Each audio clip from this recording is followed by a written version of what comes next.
Our sixth and final Hall of Famer stayed close to his Glen Ellyn home when he decided to attend College of DuPage in the fall of 1973.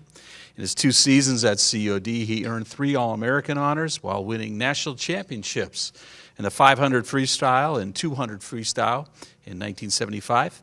He then advanced his swimming and academic lives to the University of Iowa, where he competed and eventually coached. A lifelong advocate for physical fitness, Kent competed as a triathlete for years and gave back to his community as a swim coach in St. Charles. Welcome to the College of DuPage Athletic Hall of Fame. I'm Al Zamsky, the first coach of the College of DuPage in swimming, and I have the honor to introduce one of the first swimmers to the College of DuPage. Kent is unique to me because we went to Florida for the Nationals, and it was kind of an interesting time. The Florida schools were room, board, books, and tuition, the most beautiful facilities, and the College of DuPage arrived in Florida, and we didn't have a swimming pool. In fact, we didn't even have school colors at that time. Student activities was still voting on school colors. The Nationals are a 3-day meet. Kent swam the first event, which was 1,000 meters, 1,000 yards. That's a long, long swim. And you don't have a lot of audience. And surprise, Kent won it. Kent not only won the event, he set a national record. As the day developed, Kent was to swim several other events, and lo and behold, Kent won them. At that point, there was a little more interest in Kent as an athlete because the Florida schools were not scoring what they expected to do. The College of DuPage was showing well, and it was hard for them to understand that we were brand new. The community college was brand new, and we were young, and we were full of energy, and Kent was a joy to have. One of the unique things in swimming are the relays, and Kent was on our relays, and the team, I made them make the decision on what order would they swim. Would they swim our faster swimmers first? Would you swim the intermediate swimmers? What would be the order of swimming? Not many of the athletes wanted to be the anchor, because if you were behind, you could be way behind. So Kent volunteered, which I thought he would do, to take the anchor, which would, and when he got on the block, he was right. We were even with the field, and Kent took off. And in that moment, I was breathtaking because the relay won, making a perfect sweep for Kent. He won every event he was in, and I wish that we could have heard some of the comments honoring Kent for an outstanding performance. And again, I would say, when he came home, I think Dr. Berg and the athletic department at the College of DuPage were extremely proud of the fact that he was an All-American, an academic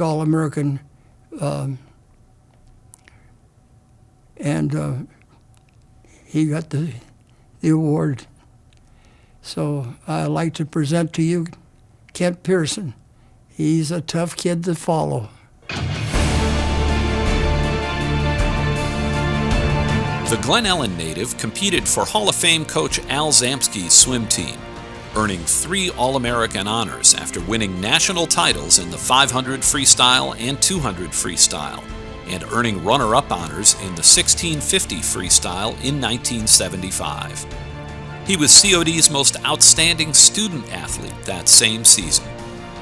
He competed at the University of Iowa in 1976 and 1977, then later served as an assistant coach for the Hawkeyes as a graduate assistant. He coached high school and club swimming in St. Charles, winning boys' state titles from 1982 to 1986 and competing as a triathlete. Please welcome Kent Pearson.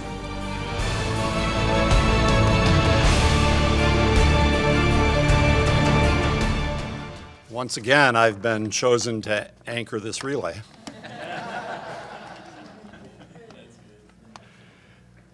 Thank you, Al, for your kind introduction. I promise I'll have more for you in just a moment.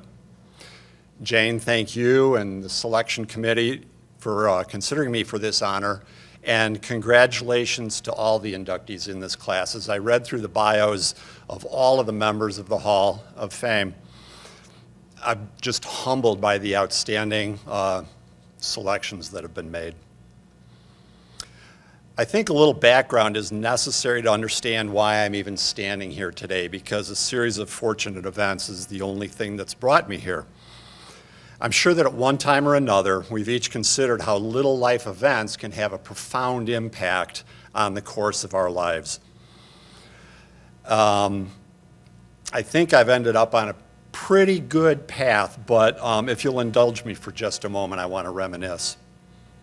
From as early as I can remember, I have loved the water. From about age 6, I was a scrawny little summer league swimmer, where summer league is just this seasonal opportunity to make some friends, have a lot of fun, and even perhaps do a little bit of racing.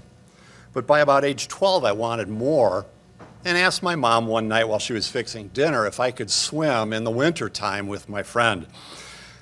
Lovingly, but firmly, she replied no.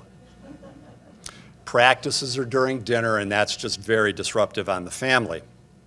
At age 13 and 14, it was the same question and the same answer, and each time that answer was expressed just a little bit more firmly. Then at age 15, surprisingly, early in my sophomore year of high school, I answer the phone and I hear, "Hi, this is Coach Al Zamsky from BRIL YMCA. I have a bunch of swimmers here that tell me they have this friend from Summer League who ought to be swimming in the wintertime." And he says, "Would you like to swim with them?" Well, expecting the worst, I gulped and asked, "Mom, it's the BRIL coach. Can I swim in the winter this year?" She paused a moment and pondered, and I anticipated yet another denial, but surprisingly, she said, "Sure, that sounds great, but you've got to find your own rides." And from the other end of the phone, I hear Coach Zamsky say, "We'll pick you up." So there you go, I was in. Now, cut to senior year of high school, I'd had a little bit of success as a sprinter at BRIL, and I sought Coach Z's advice. I want to keep swimming, but what kind of a college would take a swimmer like me? It's a really silly question to ask Al. He knew the answer. He said, "Why don't you come swim with us?" He said, "We don't have a pool, but that's not really a problem." Now, the first thing Coach Z did, obviously knowing way more than I did, he always has, and expressly without my knowledge or consent, was turn me from a sprinter into a distance swimmer. And that's not a decision that sane swimmers make on their own. But he knew what he was doing, and it appears that decision worked out pretty well.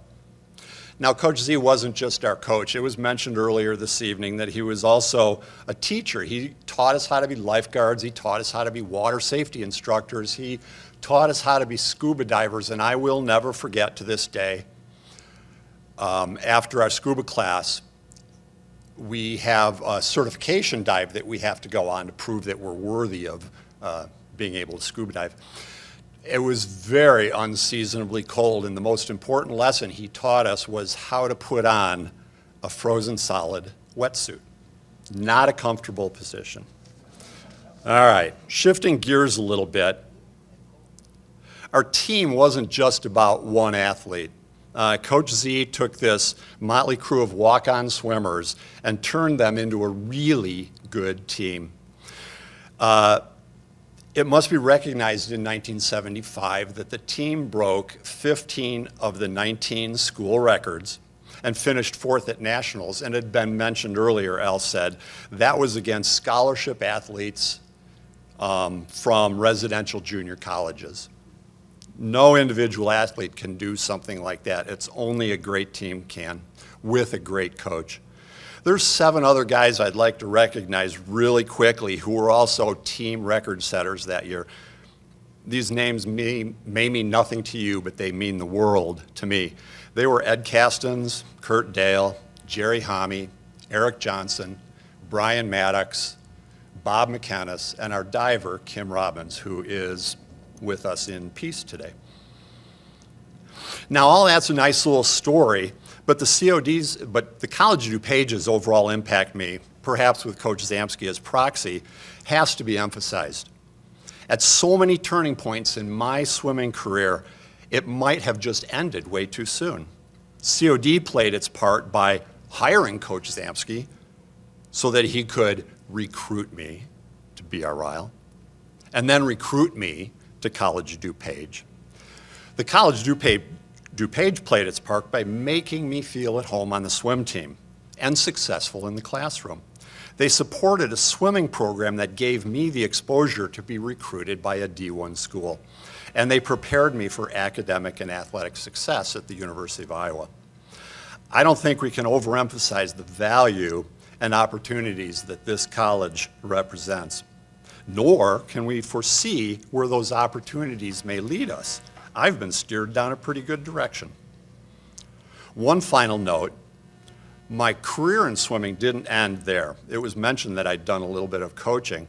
Now, I've observed over the span of my own long coaching career that there's a lot of really good coaches out there who can produce great teams and great athletes. But I think it's only the very best who can mentor and prepare the next generation of coaches. I also would never have had the privilege of working with high school and collegiate All-Americans, state and national champions, and Olympic finalists and medalists if Coach Z had not made that call some 53 years ago to an unknown 15-year-old. Thanks, Coach. And thank you, College of DuPage, for this fine honor. Thank you very much.